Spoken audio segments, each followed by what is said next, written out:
She smelled of coffee and faint vanilla, a scent that seemed too deliberate to be accidental, and yet effortless at the same time. I didn't move at first, standing by the doorway, letting the warmth of her presence wash over me like sunlight through a dusty window. She was 40, I was 22, and somehow the years between us weren't a wall but a kind of gravity, pulling us toward attention neither of us had named yet. "You're early," she said, voice soft but precise, like a note struck just right. She didn't turn fully toward me, but her eyes flicked in my direction, sharp, curious, and something else I couldn't name. I felt my stomach tighten, not from nerves exactly, but from the realization that she could see me the way she did. "I couldn't sleep," I said, keeping my voice low. It sounded casual, but my hands itched to do something, anything, to bridge the inches between us. She turned then, just enough for her hand to brush against mine as she reached for a mug on the counter. Not a hug, not a grab, just that fleeting touch that sent sparks up my arm. She didn't pull away immediately, letting the brush linger longer than social etiquette allowed. I swallowed, noticing how the simple pressure of her fingers made my pulse jitter. "You're quiet," she said, lifting the mug to her lips. Her eyes never left mine, though she pretended to examine the coffee. There was a curve to her mouth, an almost smile, and something in her posture suggested she knew the effect she had, yet tried not to indulge in it. "I'm observing," I said too honestly. My words hung in the air like a dare. She tilted her head slightly, hair slipping over her shoulder in the faint morning light, and I could see it. The lines around her eyes softened, her shoulders relaxed just a fraction. The room felt smaller suddenly, the space between us charged. Her elbow brushed against mine as she reached for sugar, and I caught her hand lightly. Neither of us pulled away immediately. Her eyes flickered downward, and for the briefest second, her lips parted as if she wanted to say something forbidden. I noticed how she breathed, shallow but deliberate, and the faint tension in her shoulders that suggested she was trying to stay composed. The morning light caught the gold flecks in her hair, framing her face in warmth, and I realized I had been staring, and maybe she knew it. "You notice everything, don't you?" she murmured, almost a whisper. "I can't stop," I admitted, the words leaving my throat with a strange mix of reverence and something reckless. She laughed softly, a sound like porcelain tapping, delicate and brief, and it made the air feel heavier between us. My hands flexed at my sides as if they were trying to decide whether to stay still or move, while her gaze held mine, steady and slightly teasing. A creak in the hallway made both of us tense. Her eyes flicked toward the sound, sharp and aware. Whoever it was didn't enter, but the interruption pulled us back to the room in a sudden jolt of reality. She shifted slightly, brushing her hand along the counter as if to anchor herself, and I realized how dangerously close we were, not just physically, but in that quiet, electric space where restraint and desire tangled. Her eyes met mine again, steady, knowing, and I felt a surge of something raw and uncontainable. The air between us hummed, a mixture of anticipation and the unspoken acknowledgement that neither of us would be able to walk away from this moment unchanged. Then the door opened just slightly, a shadow falling across the threshold, and for a heartbeat, the world narrowed to the space between her and me, fire and fragile, impossible and inevitable, hanging there, waiting to ignite. Part 2, 500 words ***. She leaned against the counter, arms crossed, staring into the half-full coffee mug like it held the answers to questions she hadn't asked aloud. I noticed the faint tremor in her fingers, the subtle tightness in her jaw, signs she carried more than she let on. 40 years of careful choices, regrets tucked neatly into the corners of her life.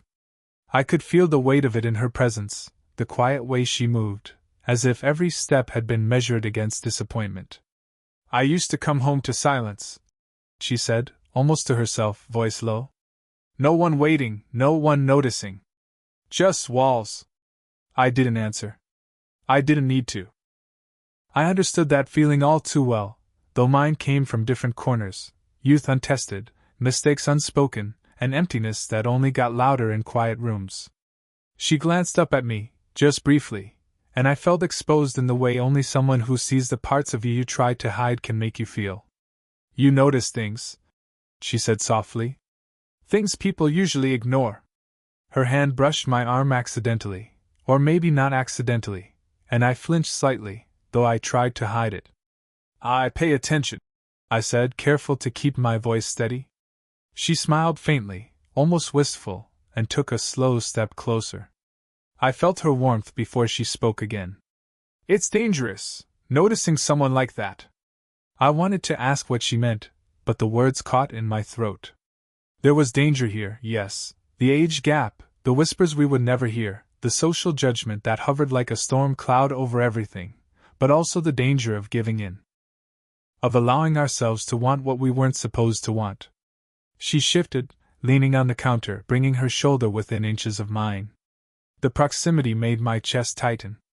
I could feel her breath near my ear as she spoke again, almost teasing, almost confessional. I've learned to keep my distance. Keeps things safe.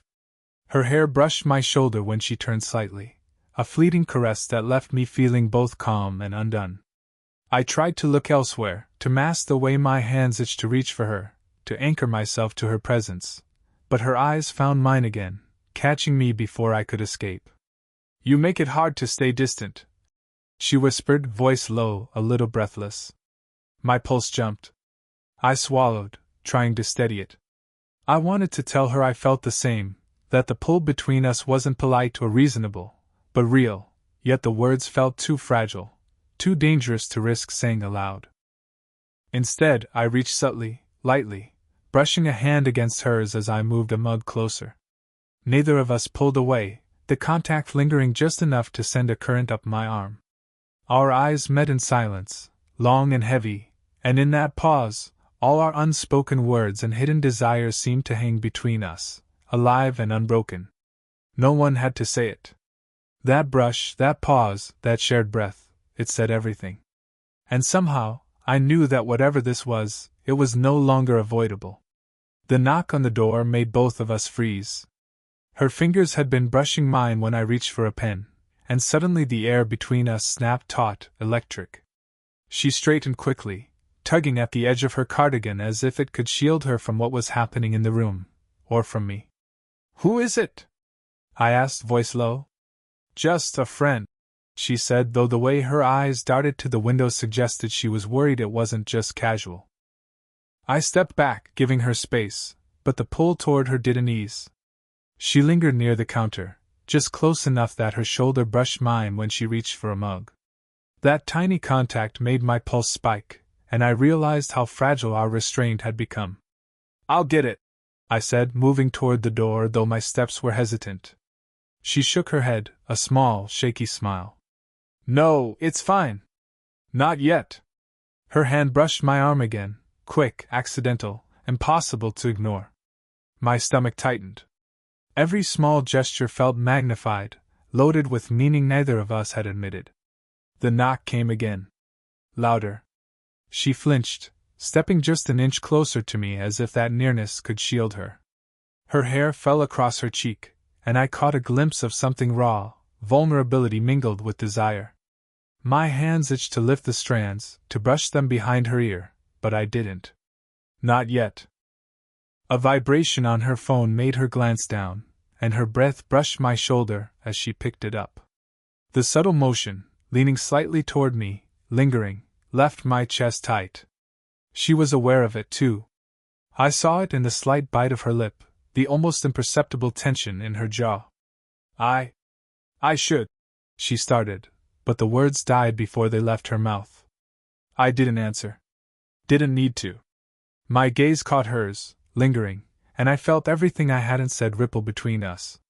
Guilt, hesitation, longing, all tangled into one impossible moment. She shifted again, closer. My chest nearly brushed hers. The smell of her, faint vanilla, something warm and familiar, wrapped around me. My hand twitched, wanting to move toward her waist, but I froze. We were on the edge of something neither of us could define, yet the magnetic pull refused to let us step away. Her lips parted slightly as she exhaled, a sound that made me aware of how close we were. Our eyes held, unblinking, silent confessions trembling in that space between. I shouldn't be here, she whispered, though her body betrayed her, leaning in just enough that our foreheads nearly touched. Neither should I replied, voice equally low. We stayed like that, inches apart, hearts racing, aware of every breath, every small movement. Neither moved to break the spell, yet neither acted fully on desire. It was a standstill, yet somehow more intimate than words. Then her hand grazed mine again, deliberate this time. Not retreating, not apologetic, just contact. And in that single, trembling touch, I knew we had crossed some invisible line. We were closer than ever, drawn together by forces we both tried to deny. The room was still, electric, and neither of us could, or wanted to, pull away. Her fingers were trembling against the edge of the counter, curling and uncurling as if she couldn't decide whether to stay or run. I reached out slowly, brushing a stray lock of hair from her face, and she leaned into the touch, just slightly, as if testing the gravity between us. The warmth of her cheek against my fingertips made my chest tighten, and I realized I hadn't been breathing properly for minutes. I can't, she whispered, voice small, trembling. I shouldn't feel like this. You already do, I said, voice low, near her ear. My breath brushed the curve of her jaw, and I felt her shiver, small, involuntary, honest.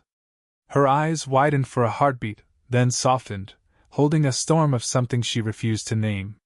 She stepped closer, almost imperceptibly, until our bodies were brushing. My hand found her waist, careful, tentative, but she didn't move away. Instead, her hand lifted to rest lightly against my chest, fingers curling as if to anchor herself. Every small motion carried meaning, a conversation in gestures that words could never match. I'm scared, she admitted, voice breaking. Then we'll be scared together, I murmured. My thumb traced a slow circle on her side, and she leaned just a little more, testing the boundary we both knew existed but didn't want to acknowledge. Her lips parted as if to say something more, but the words never came. Instead, she tilted her head, brushing her forehead against mine. The proximity made the room shrink, the faint light from the window painting gold streaks across her hair, the soft scent of her perfume mingling with the warm, quiet air. My heart pounded in a rhythm that felt impossibly loud in the stillness. I don't know if I can stop myself, she whispered. You don't have to, I said. Every syllable was careful, deliberate. I could feel her inhale sharply, a tiny gasp against my chest, the kind that made the space between longing and surrender almost unbearable. Her hand slid from my chest to the back of my neck, fingers brushing through my hair. I held my breath as our eyes locked, charged and unspoken, and I could sense every pulse, every hesitation, every fragment of desire simmering just beneath the surface. We were on the edge, too close to turn back, too conscious of the consequences to fully give in. Every heartbeat brought us nearer to a choice either of us could undo. I don't know if I should, she whispered, a tremor in her voice. Then decide with me, I murmured, leaning slightly forward. Her lips hovered just above mine, the smallest fraction of an inch. The world narrowed to the space between us. A sudden creak from the hallway froze us both. Her eyes flicked toward the sound, wide, panicked, and she pulled back, but just enough to keep me aware of every inch between us. The tension didn't break, it only stretched, taut and electric, leaving us poised at the impossible brink, a kiss that might happen, a confession that might shatter everything, a moment suspended in fire and fragile. Her phone buzzed again, a message that made her pause mid-breath. I caught the flicker of something in her eyes, guilt, hesitation, maybe fear, and my chest tightened. I didn't tell you everything, she admitted, voice barely above a whisper. Her fingers fidgeted with the hem of her sweater, twisting it nervously. I could feel the tension radiating off her, like electricity ready to arc. What do you mean? I asked, careful not to step back, though every instinct told me to brace for impact. She hesitated, eyes darting away, then back. Someone saw us. Someone overheard. A cold jolt ran through me. My stomach dropped. Not because she had been careless, but because the fragile space we had been holding, the intimacy we'd carved out, suddenly felt exposed. Her hand brushed mine as she moved, not intentionally, but just enough that my pulse reacted before my mind could catch up. She took a step back, then forward again, caught in the invisible tug between fear and want. "I thought it was safe here," I said, voice low, measured. I wanted to be calm, but my hands clenched at my sides. She was too close, too inviting, and yet suddenly too distant. "I lied, not to you, but to myself," she said, exhaling sharply. "I didn't admit how much I've wanted this. How much I've wanted you." Her confession hit me like a wave. Not because I didn't feel the same, but because it made the risk painfully real. The age gap, the social whispers, the consequences we'd both been dancing around, all of it now pressed into the room like a heavy weight. I stepped closer, careful, letting my shoulder brush hers. Her breath hitched at the contact. "You don't have to hide anymore," I murmured. Her eyes closed for a heartbeat, fingers curling around the edge of the counter, then she opened them again, searching mine. "I thought I could. I thought I had to." The space between us shrank without us moving consciously. Her hand touched my chest lightly, then lingered. My hand lifted almost without thinking, brushing along her waist, feeling the tremor in her spine as if it mirrored my own. The air was thick, every subtle touch, every glance magnified by the stakes she just revealed. "I shouldn't," she whispered, voice trembling. "Then don't," I said. "Don't think. Not now." Her lips parted, a tiny gasp escaping, and I realized how dangerously close we were, closer than ever, yet still hovering on the edge of choice. Every inch of her body, every subtle tremor, every glance carried the weight of desire and fear intertwined. Finally, she exhaled, a long, shuddering release that spoke louder than words. She stepped toward me, close enough that our legs brushed. Her head tilted, brushing against my shoulder, her hand lingering just above mine. We were no longer holding back. The moment demanded a decision, surrender to the pull or step away forever. And in that silence, the unspoken answer hung between us, electric, unavoidable, drawing us inexorably toward the point of no return. We stood in the dim light of the living room, the world outside muted and distant. Her hand hovered near mine, trembling slightly, and I felt my own pulse hammering, every nerve alive. The space between us was impossibly small, shoulders brushing, breaths mingling, the faint scent of her perfume wrapping around me like a warning I couldn't resist. "I don't know if I can," she whispered, voice trembling, low, barely audible over the thrum of my heartbeat. "Then we won't," I murmured, but the words felt like a lie. Because I could feel the pull, the raw need, the undeniable gravity that had been building between us for weeks.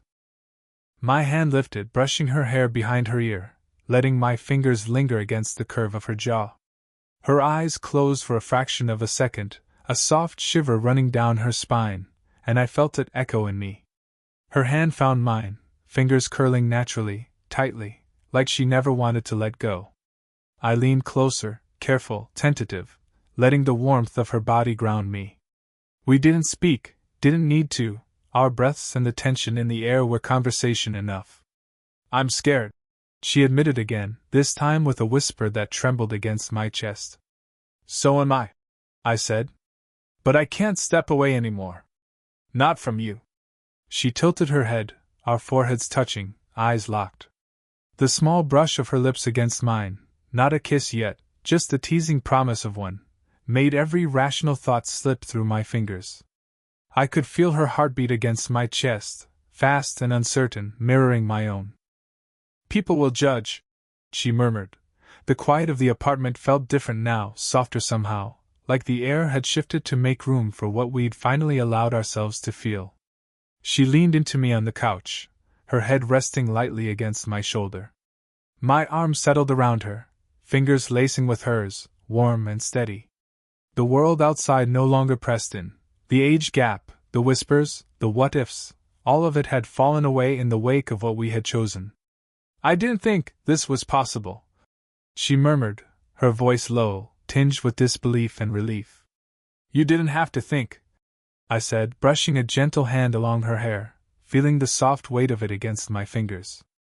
We just let it happen. Her fingers squeezed mine, tentative at first, then with quiet assurance. I felt her exhale against my chest, slow and content, and I realized how long we had both been holding our breath, how carefully we had tried to measure the distance between us. Now there was nothing to measure, nothing to restrain.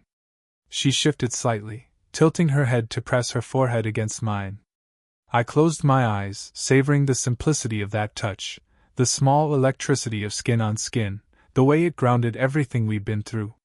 Her warmth against me, her steady breathing, the faint scent of coffee and vanilla still lingering in the room. It all felt like a home I hadn't known I was searching for. I was so scared, she whispered, voice breaking softly. I didn't know if I could trust myself to feel this. You can't, I said, my voice just above a murmur. You can feel it with me. And I'll be here. We stayed like that for a long moment, just breathing together, hands intertwined, shoulders touching. There was no rush, no urgency, only the quiet satisfaction of finally being where we belong. She lifted her face to look at me, a smile tugging at her lips, shy and real. I leaned in, pressing my forehead to hers again, letting the warmth of our closeness speak for all the words we hadn't said. Her hand moved to cradle my cheek, thumb brushing softly across my jaw, and I felt the calm certainty of this connection, of this choice we'd made together. I've never felt seen like this before, she said softly, eyes glimmering with emotion. You've always been seen, I whispered back. I just had to be patient enough to notice. Her lips brushed mine in a gentle, lingering kiss, not a rush, not a fire, but a promise, a quiet affirmation that we were together, fully and irrevocably. I felt her rest her head against my chest again, arms tightening around me slightly, and I closed my eyes, letting the warmth of the moment soak into every part of me. We stayed like that, quiet, connected, a fragile and steady kind of fire between us. The distance we had feared no longer existed. Every hesitation, every doubt, every whisper of judgment had dissolved. For the first time, we were entirely present with each other, unafraid, unbroken, human. I don't care, I whispered back, the words rough with emotion. This, what we have, it's ours. Her hand slid up to the back of my neck, pulling me closer. My other hand cupped her face, holding her steady, letting her feel the steadiness I rarely felt myself. Every small movement was electric. The press of her body, the tilt of her chin, the way her lips parted in anticipation, and yet messy and human in its imperfection. I've waited so long, she whispered, a tremor in her voice. I didn't think I'd ever let someone in. You're not letting anyone in, I said, voice low. You're letting me see you. All of you. Her eyes glistened, her chest rising and falling against mine. For a long moment, nothing else existed, no fear, no judgment, no hesitation, only the connection we'd denied ourselves for too long. The walls between us had fallen quietly, one glance, one touch, one breath at a time. Finally, she exhaled, a shaky laugh mingling with a sigh. Then, let's not pretend anymore. And in that moment, everything became clear. The years, the doubts, the impossible tension, it all dissolved. We knew each other fully now, not just the parts we wanted to show, but the parts we hid, the cracks and scars, the fire and the fragile. And for the first time, we were together entirely, without pretense, without retreat, just raw, human, undeniable connection.